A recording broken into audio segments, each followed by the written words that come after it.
Elementals, written by Stephen Vincent Benet. Read for you by Edward E.French. Part 2. Latimer looked stupefiedly for what seemed to him a very long time at the little white dints his teeth had just made in the flesh of his wrist.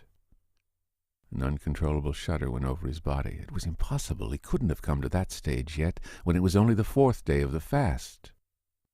He forced his eyes up and away from those sinister pale markings, away and around the walls of the neat, luxuriously decorated box of a room that those eyes knew already so dully and completely by heart. The wallpaper was covered with bluebirds. There were 21 birds to each wall, 84 to the room. 84 bluebirds perched upon 84 sprays of some species of blue shrub. Every bird was exactly like every other bird. 84 bluebirds that he had counted so many times.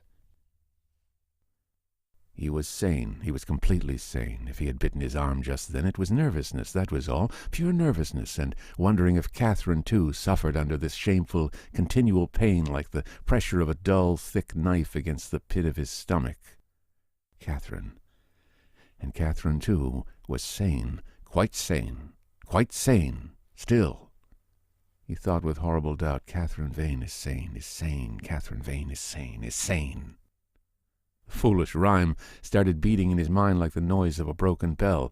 He stopped it with a griping effort of will. No more of that, either. They both of them were sane. And in 3 days it would all be over.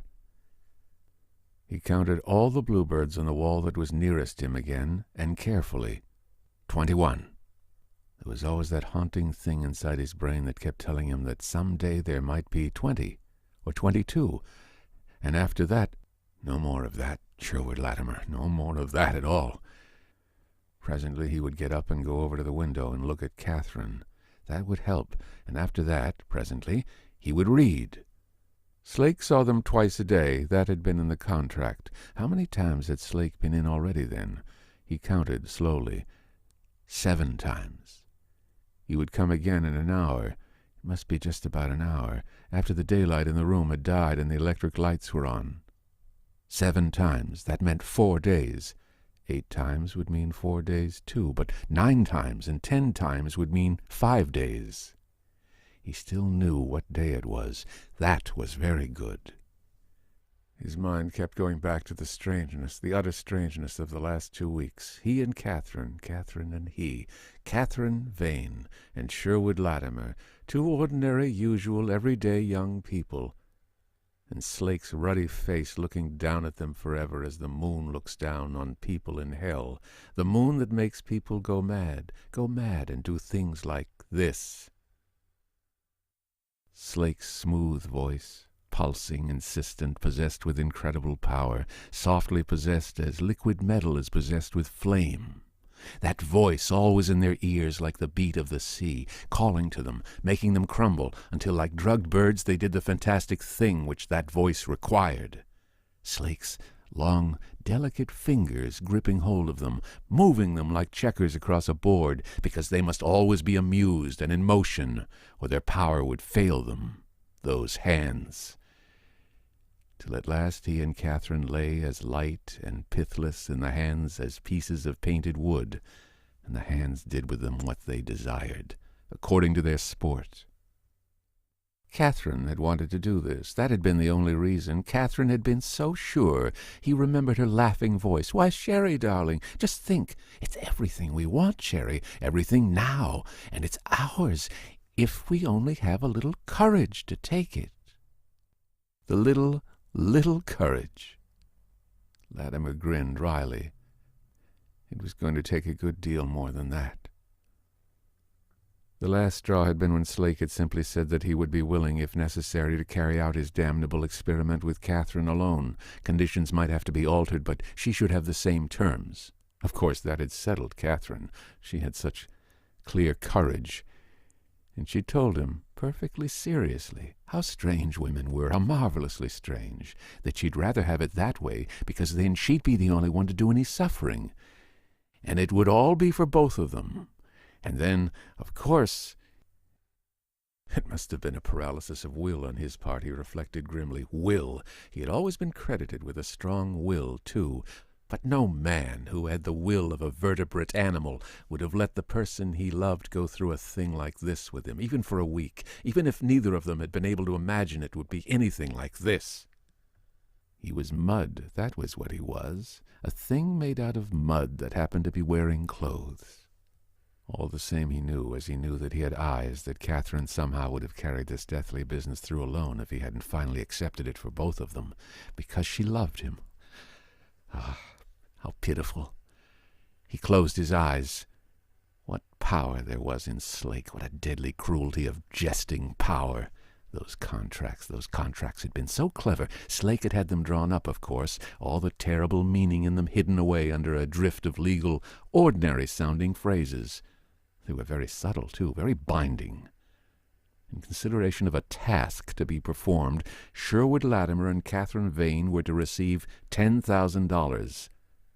If the task were not performed, the forfeit clause, the unspecified task, setting a definite date for the performance, the clause stating that in case both asked to be relieved of the task before it was completed, the forfeit clause should come into operation at once, but that neither could be released without full written consent from the other.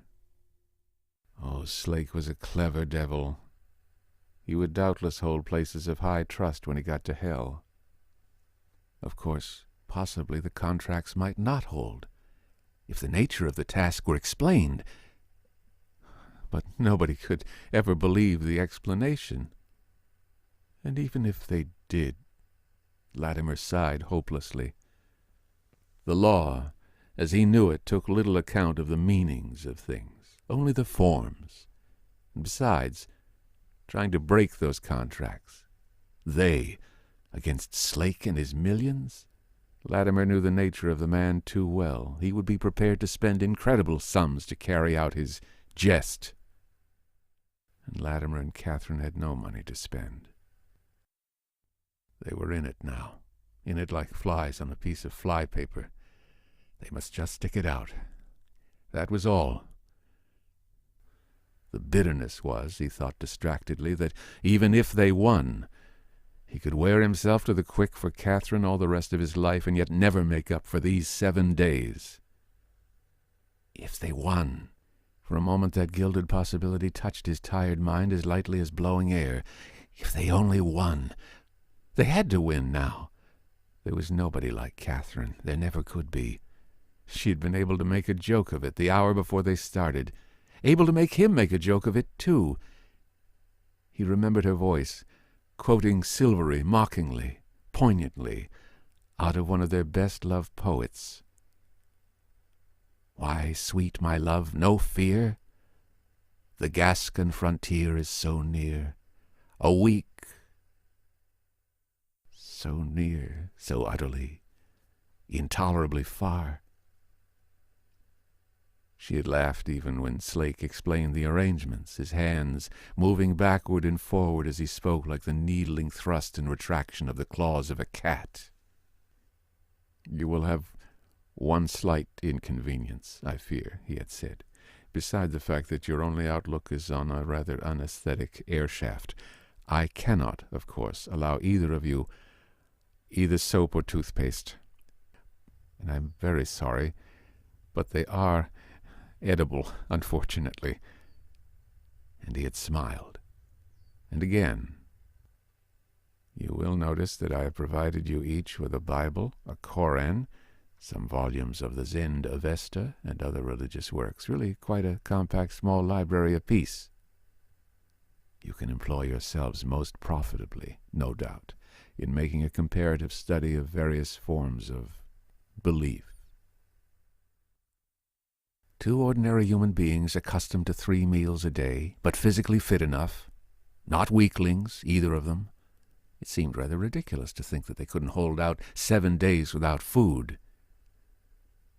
To people who didn't have to do it, that was. The second day had been worse than this in some ways. The mere physical pain had been sharper. Now it was only constant, eternally heavy, a thick sort of nibbling like the continual but never violent gnawing of blunted iron teeth.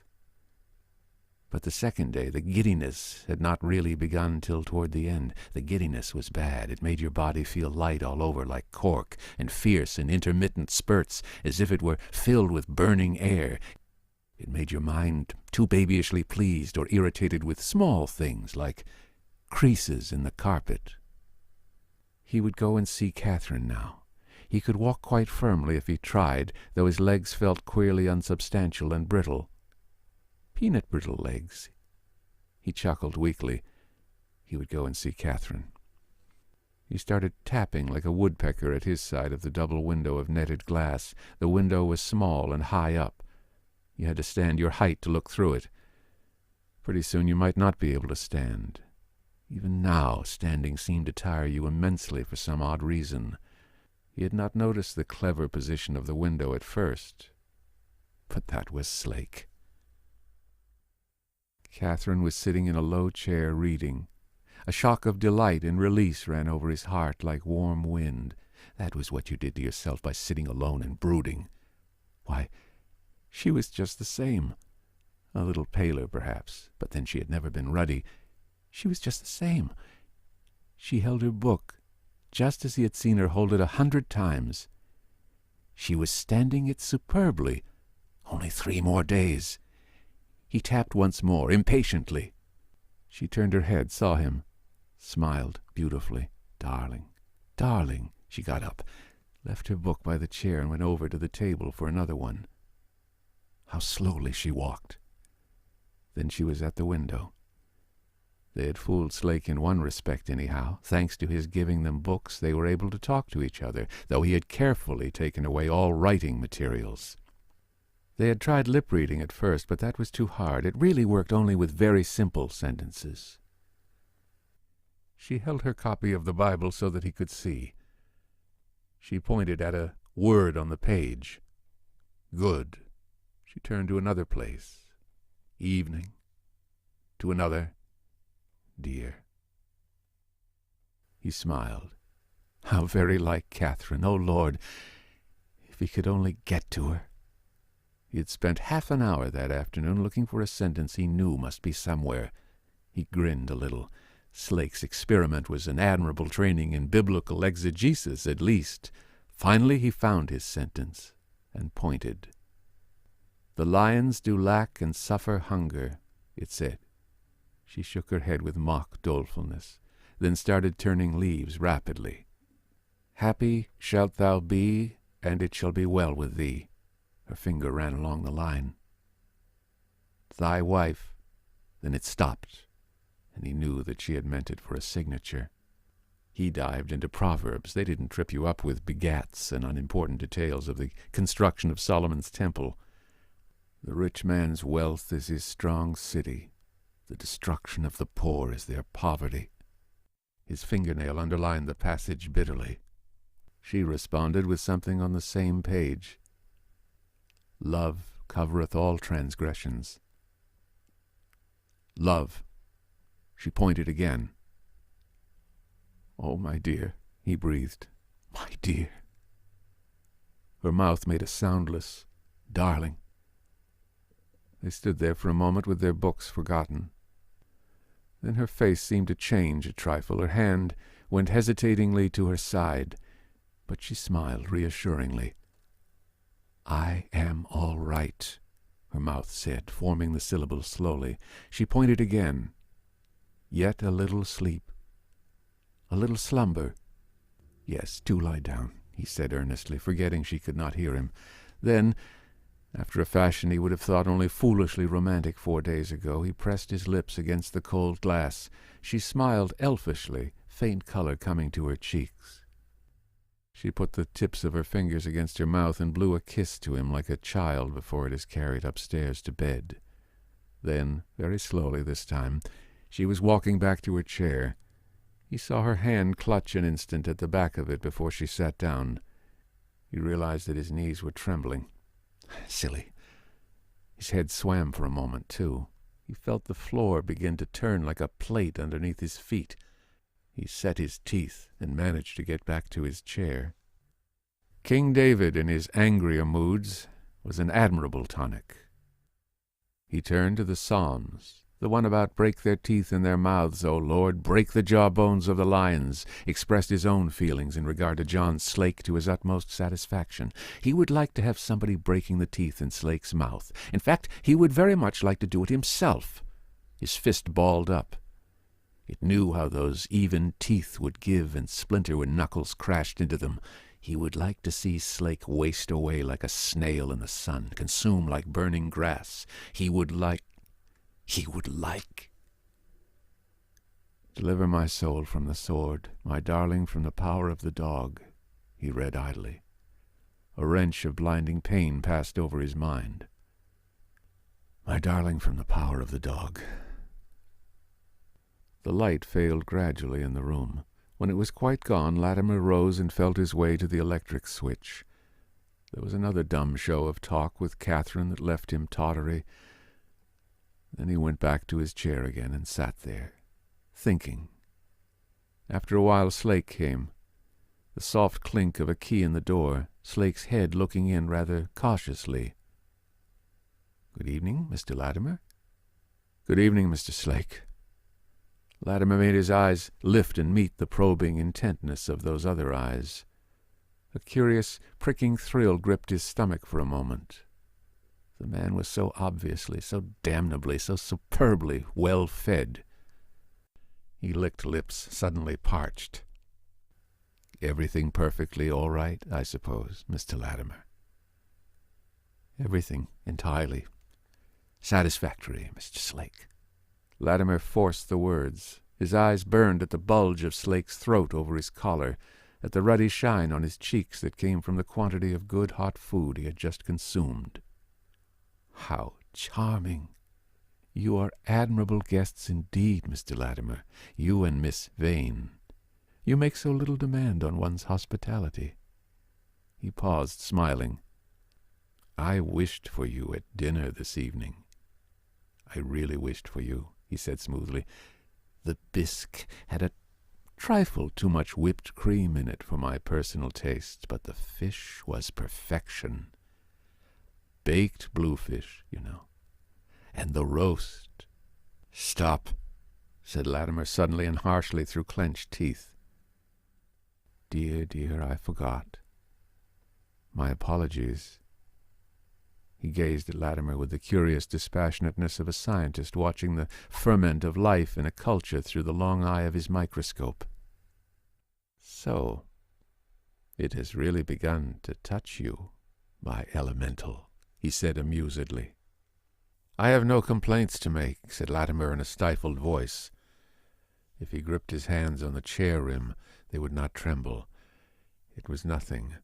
Only the sudden steam and odor of roasting meat that had risen in his mind like perfume at Slake's words.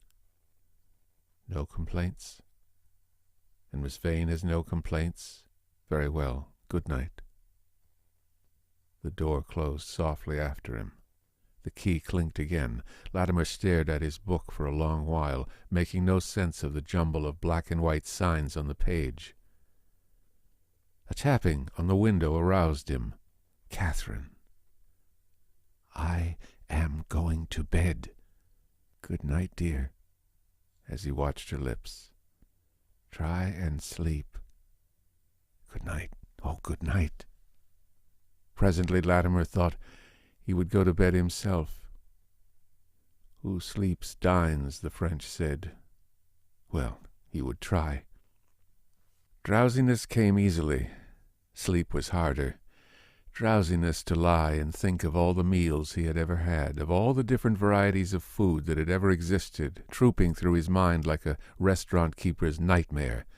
Winter breakfasts in the country. Hot cakes, golden and puffy, a huge warm pile of them, drowned with yellow syrup, little sausages sending a rich sharp steam into the air, crammed to bursting with crumbs of hot meat and spice. Lunch. Dinner.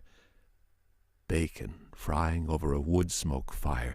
A great pan of frizzling bacon, chicken a la king, a roast of rare beef, the thick, good slices, curling and bleeding away from the knife. All food, any food, burnt chops, cold mashed potato. If he had a dish of cold mashed potato here beside him, he wouldn't care about forks or spoons. He would put his mouth to it as if he were tasting wine, and when the last good bit of it was gone, he would lick the dish all over with his tongue. The day before, his mind had planned unconsciously a series of perfect meals, Lucullan feasts in which everything from the first roll to the final demi-tasse should be as composed and harmonized and unified as the tones of an April sunset or the scheme of a perfect concerto. Now his mind started stripping these visions of their unnecessary trappings one by one. Rolls, for instance. Rolls were only a fillip, and there were only one or two sorts of soup that one could really call substantial. Hors d'oeuvres were mere byplay, tantalizing your appetite, and things like napkins and waiters wholly inessential. Food, that was it. Just food. Meat. Cooked meat, and no finicking around about how done it was or wasn't. Meat that sent its rich, perfect smell up into your brain until you wanted to pick it up in your hands and worry it like an enemy. Meat. He lay back on his pillow, almost trembling with the violence of his wish for a piece of meat. But after a while he managed to fall asleep. It was light again. He looked in the mirror as he was dressing. He seemed to be having a great deal of trouble with his clothes this morning. They had too many buttons. They were hard to put on.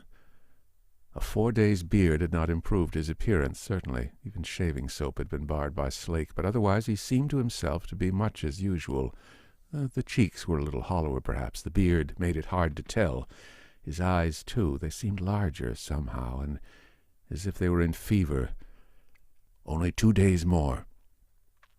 When he was dressed, he got to his chair, on legs that seemed yards from his body, sank into it, and fell asleep again. He was wakened from a dream in which the walls of the room had turned to meat. He ate and ate, but as soon as he swallowed a morsel it seemed to vanish into air. It never reached his stomach. Slake's voice. "Good morning, Mr. Latimer."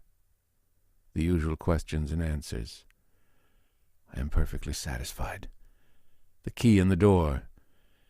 10 hours till Slake came again. Again he dreamed. And this time there was a long table, like the buffet table of a club, directly in front of him. Slake was at his shoulder, purring. "There is your dinner, Mr. Latimer. You are quite at liberty to choose anything you like." But Latimer's hands were tied behind him, and though he bent his neck forward till it seemed as if it would break, the food was always an inch beyond his lips. "Dinner is served, Mr. Latimer," and multitudes of people came and took food from the table, deliberately, boredly, gluttonously. They took it away. He could see them eating it. He could hear the munching of jaws, the tinkle of silver on china. Not bad, the cold lobster. Really not bad at all. Saliva poured into his mouth. All the things that had ever been food since the beginning of time lay there in front of him, and he could not touch a morsel of it. He could not, though he strove with the last ache of his strength. He woke and went for a drink of water. How useless water was. You could pour the flimsy stuff down your throat in gallons, and it didn't help at all. Catherine didn't get up till late today, he noticed, not until about the time when lunch would have ended. If there ever had been such a thing as lunch. She was wholly without color now. Her face had the pallor of wax, but her eyes were indomitable. They gave him strength for a little.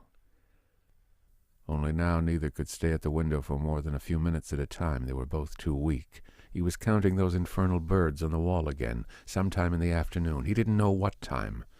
This time there were 22 on the wall that faced him. He counted them over and over. 22. It was a good deal later. What was this stuff he had in his mouth? This thing you could chew and chew without ever getting sustenance. Oh, yes, he remembered now. In sieges, eating grass. Fooling your stomach by putting almost anything in it. That made it hurt less. But there wasn't any grass here, of course, so he had tried paper, a fly-leaf out of the Koran. Disgusting. and then pieces of towel. It was probably towel he had now, but it didn't help. It was night now. Slake had come in and taken away the books. I had forgotten that they might be misapplied, he had said. That was probably because he had noticed the teeth marks on the leather binding of that Hindu book. Pain that was as much a part of him as the tick of his heart. Pain that took him up in its lofty, heavy hands and squeezed his body between them like a fruit. The line between actuality and those things that were only in his mind, the room in which he lived, and those universes of hot food that swam before drowsy eyes like a succession of raw and gaudy lights, growing fainter and fainter, like a line rubbed out of a drawing. Unspeakable weakness. Fever in the head. Bad dreams. It had been dark for a while, and now it was light again. Real light, not electric light. Morning. Must get dressed before Slake came in for the morning. Slake had been in already. How many times? He didn't know. He was sitting in his chair composedly when Slake entered. He must find out what day it was. Still no complaints, Mr. Latimer. Still no complaints. He had let his eyelids droop a little. If Slake saw too close into his eyes, Slake would know. After all, Mr. Slake, it won't be for very much longer, he said in a voice that seemed to come thinly from a great distance. True, Slake was purring, true. A mere question of hours, shall we say? He was looking keenly at Latimer. Hours, croaked Latimer avidly. Hours, yes. Or shall we say days? Slake dropped the last word into the silence like a leaden weight. Days. Days. Is it days? I'm afraid you will have to puzzle that out for yourself, Mr. Latimer. The door closed. Latimer was glad that he had had the foresight to move his chair directly under the window yesterday. Even so, it had taken him the strugglings of an ant with an overlarge pebble, and the sweat had poured from his hands at the end. Today it would have been just impossible. Today it had been a matter of meticulously planned effort and conquest to get from his bed to his chair, and even so it would have taken him years to manage it if it hadn't been for the table which offered a prop and resting place midway. He dozed fitfully, tormented by visions of plenty. It must be afternoon. There was a feeble sound going on somewhere near him, a sound like the noise of a moth beating itself against the glass of a lamp. He raised his head and listened. Catherine? He dragged himself to his feet, gripping on the windowsill for support till the tips of his fingers were white. There was a face at the other side of the window. Catherine's face. The face was trying to smile. How could it smile? It was trying to speak, but his mind was too blurred to read what it said with its soundless moving lips. All he knew was that the face was Catherine's, and that she was starving. He fell back from the window and covered his face with his hands. He did not know how long the fit of ugly weeping lasted that shook him so hysterically, but when it was over, his mind, in spite of the intermittent burnings of its fever, was quite composed. This couldn't go on. This was over. They had come to the end. After an immense amount of time had passed, Slake came. Latimer heard his key and quieted himself with a straining effort. He must speak slowly, calmly. I'm afraid I shall have to withdraw from the contest, Mr. Slake. Really? Slake's eyes were duller than stone. When only a few more hours would have brought us to the most interesting part? Yes. And may I ask why? Catherine, said Latimer weakly. He was ashamed of not saying more, but every word that he spoke seemed to take some of his life out with it as it left his mouth. I see, said Slake dubiously. I see. And yet the young lady seems to be standing it very well. She is less plump, perhaps, but, well, I shall go and consult her. He turned away. In a short time he was back. I'm sorry, Mr. Latimer, but Miss Vane refuses to consider any withdrawal on her part, he said, his eyes a dance again. And therefore, by the terms of our agreement— Damn the agreement! Latimer had risen now.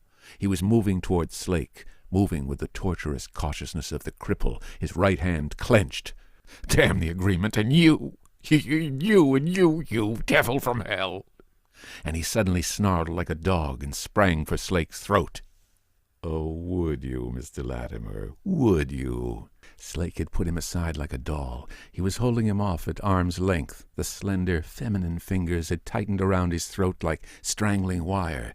Latimer did not speak, as speech is known to humanity. He made inarticulate gobbling sounds and beat with his hands, but his eyes glared into Slake's eyes with a passion that had gone beyond fear.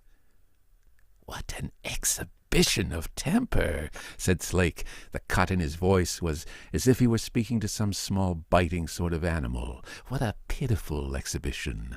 And then he flung Latimer from him, as if the latter were made out of paper. Latimer lay on the floor for a moment, whining and striving to crawl forward on incapable limbs. Then Slake had gone, but Latimer realized with a thin tinge of imbecile pride that he had backed his way to the door. He was left alone with his hunger, and that last glimpse of Catherine's face. Exactly what Latimer did and said and thought during the next 24 hours he was, fortunately, not to remember except in snatches. There was a great deal of noise all about him, for one thing, an endless drumming pulsation of sound that was somehow part of him and yet seemed to come from outside himself as well, and fill the whole world as a shell is filled with the tumult of the sea. He was the skin of the drum, and the drummer that played a measure for dancing skeletons upon it, and the twitching drumsticks, and the ear that heard, and the mind that recorded all. There was a squawking voice, not his own. It couldn't be his own.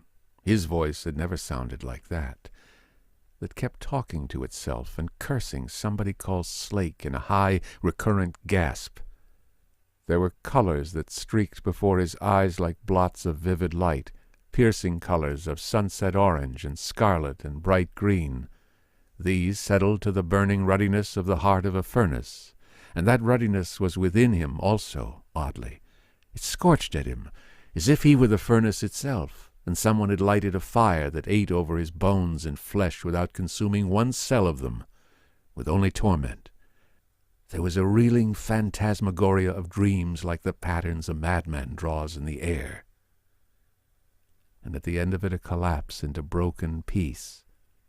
A peace so complete and sightless that he thought dully he must have died. Then somebody was carrying him like a great shattered toy along a smooth paneled corridor. Nurse, he giggled to himself inanely, his lips moving with little sound. He was being put down on something that yielded and was soft. For a long time, it seemed to him, he lay there, delicately and easily, his body relaxed, as a man might lie in warm water. After that measureless time, he turned his head toward his left side. He was lying on a couch in a room which was not the room in which he had been tortured, he realized, without surprise. 3 steps away from him, if he had been able to rise, there was another couch. A figure lay on the couch. A woman, by the dress. His eyes regarded her incuriously. Why was she there? His eyes went back to the ceiling. The ceiling was cool and white. It had nothing to do with pain. After another time, a faint prickling began to work like yeast inside his body. It ran all over him at first, like the feet of a small and rapid animal. Then it settled to one place, as such an animal might settle, finding food. It began to gnaw. He was hungry. He opened his mouth, but no sounds came. When people were hungry, they asked. Then they were given food, he seemed to remember. Food. Food, he said faintly, his lips writhing back from his teeth. A voice from somewhere distant, a smooth voice. He hated the voice. It made his flesh bristle as if he had stroked the fur of a cat the wrong way. "There is food on the floor," said the voice. It waited. "There is food on the floor," it said again. He raised himself on one arm with an immensity of effort. His eyes looked at the space between the two couches. There was something there on a plate. Something white and solid. A slice of bread. The figure on the other couch had stirred now, too. It had raised itself on an arm. Its great eyes stared at the bread. Then its eyes left the bread and looked into his, without recognition. His muscles began to tense. That thing on the other couch had seen the food, too. That thing wanted the food as bitterly and wholly as he wanted it. He could tell that by its eyes. For a long time they lay there, looking at each other suspiciously, like starving dogs across a bone. Then Latimer looked at the bread again, and his whole body seemed to grow thin with longing. It was such a little piece of bread. Slowly, with the cautious movements of a thief putting his hands in front of him like the paws of a cat, Latimer slid down from the couch. Then he rested on all fours for a moment, gazing at the woman. A vast wave of unspeakable relief passed through his body. She had not got down from her couch to meet him, to fight him for that food. She was not able. She could only lie there and stare at the bread with eyes that seemed to pierce it, most intent, most hopeless eyes. His hand reached out and touched the bread. Shyly, he shivered, as a dog shivers on being stroked, at the exquisiteness of that touch. There was not very much of it, that piece of bread, but its surface was rough and pleasant. He knew to the last quarter crumb of it how tinglingly rich and satisfying it would be. It was good bread. Good bread. The woman on the couch had made a tiny despairing sound at seeing him touch the bread. For a moment, now that the bread was in his hands, he forgot about it, looking at her. Who was she? That strange gaunt woman who could not move, to come down and take the bread away from him. His mind tried perplexedly to remember. For ages, it seemed. It was pitiful to see her lying there, making no movement. After he had eaten the bread, he might have strength enough to go over to her and find out who she was and what she wanted. Not now, though. Not now. The lust for the bread possessed him until he shuddered. His fingers closed over it grippingly, tenderly, possessively. In a moment he would feel the first sweet taste of it on his tongue. His hand began to go to his mouth. Not very fast, or he might drop the bread. Somewhere in the room someone who was not the woman had laughed. He paused, hugging the bread to his breast, his eyes going furtively about him. They should not have that bread. It was his. A frail whisper of sound came to his ears. "Sherwood," it was saying. "Sherwood." He nodded. That was his name. He was Sherwood Latimer, the man who had bread at last. "Sherry," said the whisper again, insistently, growing stronger.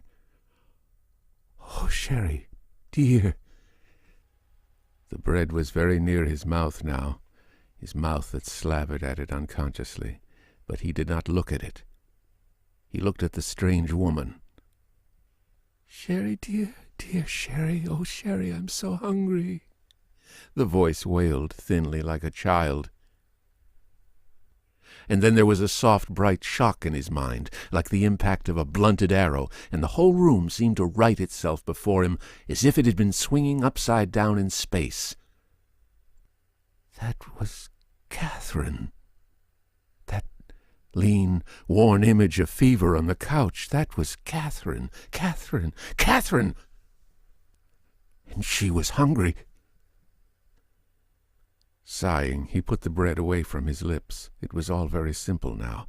Holding the hand with the bread in it in front of him as a dog holds out a hurt paw, he began the immense journey across the floor to the other couch. Catherine was hungry, so he must feed her, that was all. It was very lucky indeed, he thought dully, that somebody had left that piece of bread on the plate. He reached her side and rose clumsily to his knees. He broke the bread into 2 pieces and laid one carefully on the floor. If she was as hungry as he was, it wouldn't be good for her to eat that whole slice of bread at once. He remembered that now. His arm went around her shoulders. The hand settled and was at rest in the soft curls of her hair. The other hand had crumbled a small piece of bread. Their eyes looked at each other deeply.